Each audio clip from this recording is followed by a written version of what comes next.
In the story of the Roman Empire, few names inspire such horror as Caligula. His reign turned Rome into a city ruled by fear, where the emperor's every whim became law. When Gaius Caesar Germanicus, known as Caligula, first took the throne in 37 AD, Rome was hopeful. He was the son of the beloved Germanicus, and his early rule brought optimism, freeing prisoners, abolishing taxes, and hosting games.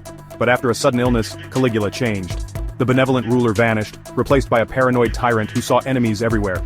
He turned on friends and family, inspiring terror instead of hope. His actions grew erratic, his demands outrageous. Rome was no longer governed by law but by the emperor's unpredictable moods. Caligula's rule became a spectacle of cruelty and self-indulgence. He humiliated senators, squandered the treasury, and pushed the empire to the brink. The city was held hostage by his dark impulses.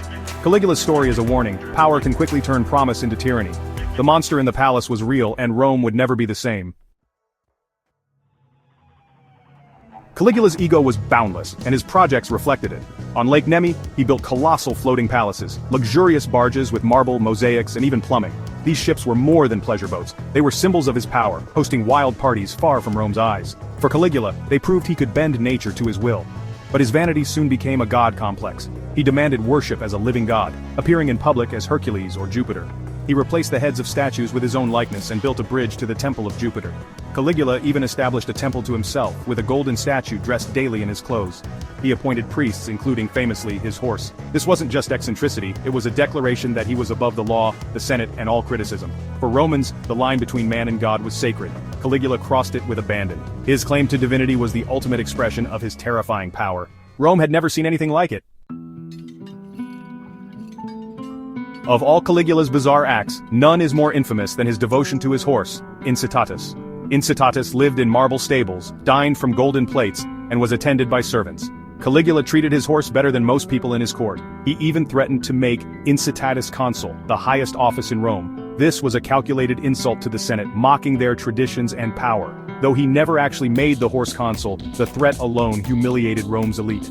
Caligula's message was clear: their authority meant nothing. He could elevate anyone or anything at his whim.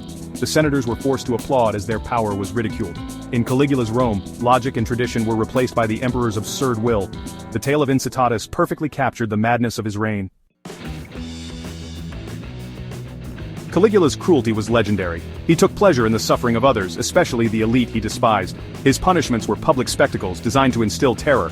He executed people on a whim for the slightest offense. Parents were forced to watch their children die, then dine with him as if nothing happened. Caligula broke the spirit of Rome's aristocracy, ensuring their obedience through fear. To fund his excesses, he turned to extortion, reviving old treason charges to seize property. He imposed absurd taxes and even opened a palace brothel, forcing senators' families to work there.